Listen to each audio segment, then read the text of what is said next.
Good morning dear students, how are you all? I hope you all are fine. प्यारे बच्चों, आज इस recorded class के माध्यम से मैं आपको हिंदी व्याकरण का चैप्टर नंबर 10 पढ़ाने वाला हूं और उस चैप्टर नंबर 10 का नाम है क्रिया। बहुत ही इंटरेस्टिंग टॉपिक है, बहुत ही प्यारा टॉपिक है, बहुत ही अच्छा टॉपिक है आज का क्रिया। तो आइए स्टार्ट करते हैं प्यारे बच्चों चैप्टर नंबर 10 और जिसका नाम है क्रिया। शब्द या पद के जिस रूप से किसी काम का करना या होना पाया जाता है उसे क्रिया कहते हैं। प्यारे बच्चों, परिभाषा मैं एक बार फिर बोलता हूँ। शब्द या पद के जिस रूप से किसी काम का करना या होना पाया जाता है उसे क्रिया कहते हैं। ठीक है, चलिए लिखते हैं इस परिभाषा को।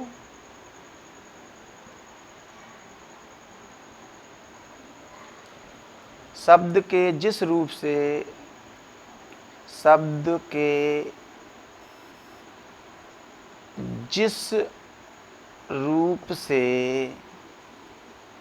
किसी काम का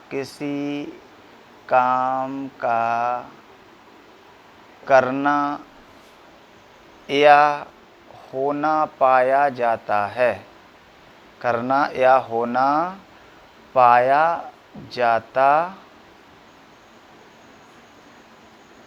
है, उसे क्रिया कहते हैं। उसे डियर स्टूडेंट्स क्या कहते हैं? क्रिया कहते हैं। ठीक है, शब्द के जिस रूप से किसी काम का करना या होना पाया जाता है उसे क्रिया कहते हैं। जैसे मैं एक एग्जांपल लिख रहा हूं यहाँ पर कि मोहन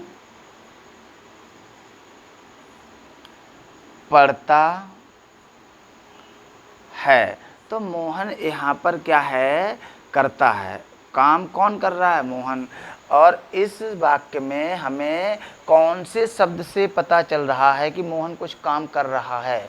तो वो है पढ़ता। ठीक है, किससे पता चल रहा है प्यारे बच्चों? पढ़ता से। तो पढ़ता जो है वो क्या हो गई? क्रिया। मोहन पढ़ता है। एक एग्जाम्पल और है, जैसे सोहन पतंग उड़ा रहा है, तो सोहन क्या कर रहा है? पतंग उड़ा रहा है। तो यहाँ पर क्रिया कौन सी है? उड़ना। क्रिया कौन सी है? जैसे मैं आपको इस समय पढ़ा रहा हूँ, तो यहाँ पर क्रिया कौन सी है? पढ़ाना। पढ़ाना जो है क्रिया। तो वही परिभाषा है प्यारे बच्चों कि शब्द के जिस रूप से किसी काम का करना या होना पाया जाता है उसे क्रिया कहते हैं। ये बात रही प्यारे बच्चों क्रिया की। मैं बगल हटता हूँ, अगर आप चाहें तो इसका स्क्रीनशॉट भी ले सकते हैं। चलिए ठीक है, अब मैं इसको रिमूव करता हूँ प्यारे बच्चों और उसके बाद हम आते हैं क्रिया के भेद पर। क्या है इसका अगला सब टॉपिक? क्रिया के भेद। प्यारे बच्चों, क्रिया के भेद होते हैं दो। नंबर 1 होता है सकर्मक क्रिया और दूसरा है अकर्मक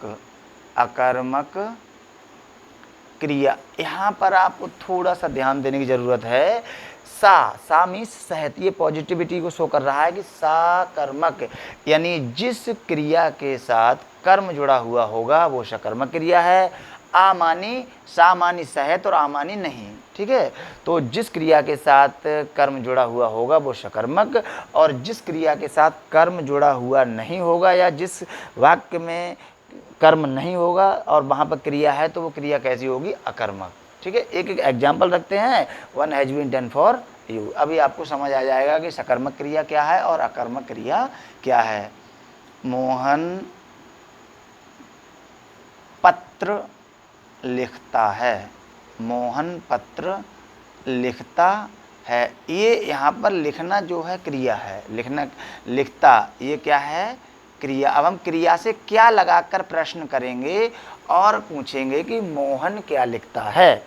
इस बात को समझें ध्यान से कि मोहन, हमने क्रिया से कौन सा प्रश्न किया? क्या लगा करके? क्या वर्ड से। तो मोहन क्या लिखता है। तो मोहन क्या लिखता है? पत्र।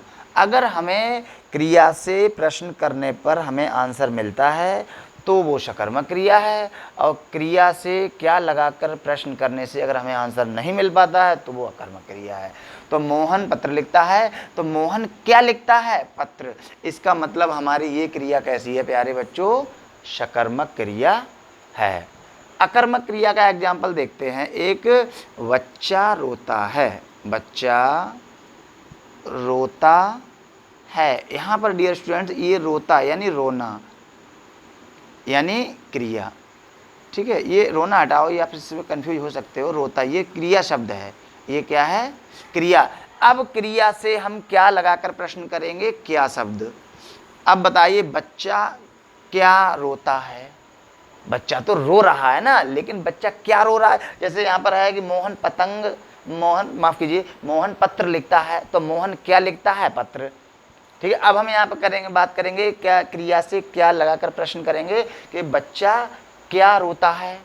अब बताओ हमें आंसर कहाँ मिला? इसका मतलब यह है कि जब हमें क्रिया से क्या लगाकर प्रश्न करने से आंसर नहीं मिलता है प्यारे बच्चों, तो वहाँ पर होती है आकर्मक क्रिया। ठीक है, चलिए यहाँ तक पर्याप्त है इतना। मैं साइड उठता हूँ, अगर आप चाहें तो इसका स्क्रीनशॉट भी ले सकते हैं। चलिए ठीक।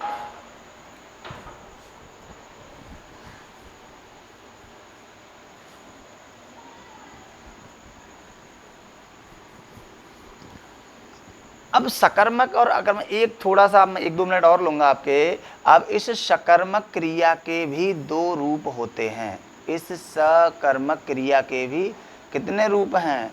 2 रूप हैं। एक तो है एक कर्मक क्रिया, और दूसरा है प्यारे बच्चों द्विकर्मक क्रिया। जैसा कि आप नाम से इसके समझ पा रहे हैं कि एक कर्मक क्रिया यानी जिस वाक्य में जिस क्रिया के साथ एक कर्म जुड़ा होगा वो एक कर्मक क्रिया है। अगर किसी वाक्य में एक क्रिया के साथ 2 कर्म जुड़े हुए हैं तो वो है द्विकर्मक क्रिया। चलिए, तो इसका एक एक एग्जाम्पल हम लोग देख लेते हैं। अभी आपकी क्लास जो है कंप्लीट हो जाएगी। ठीक है, चलिए मैं यहाँ पर सॉरी बेटा एक कर्मक का एक एग्जाम्पल लिखता हूँ। जैसे अभिषेक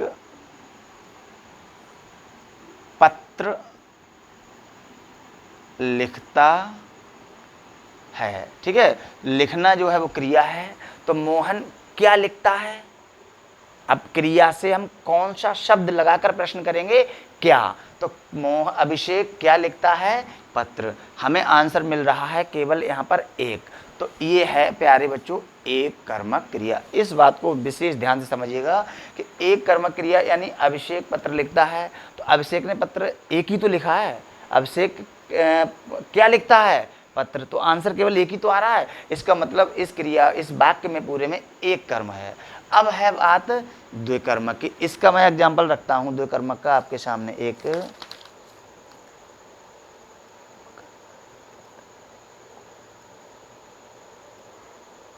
मकान मालिक ने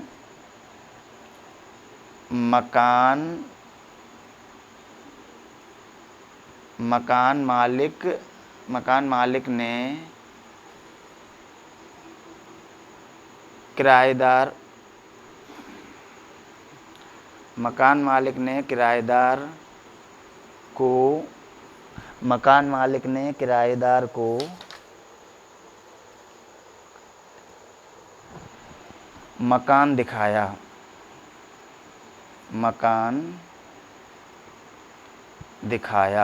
यहाँ पर आपको थोड़ा सा दिमाग लगाने की ज़रूरत है। वो कैसे लगाएंगे समझते हैं। ठीक है, द्विकर्मक यानी इस जो मैंने वाक्य लिखा है इसमें कहीं ना कहीं 2 कर्म हैं। उन 2 कर्मों की पहचान मैं कैसे करता हूँ वो समझते हैं। ठीक है, मकान मालिक ने किराएदार को मकान दिखाया।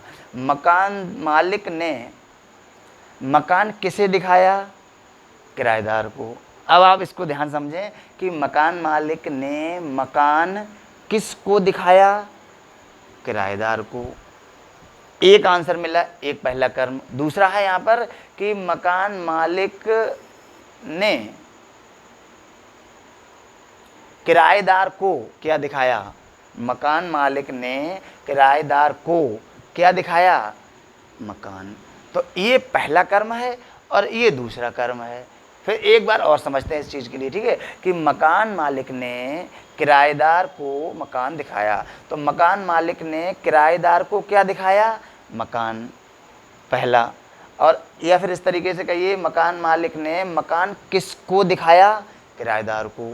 तो यहाँ पर दो कर्म हैं, ठीक है। एक पहला कर्म है किराएदार और दूसरा कर्म है मकान।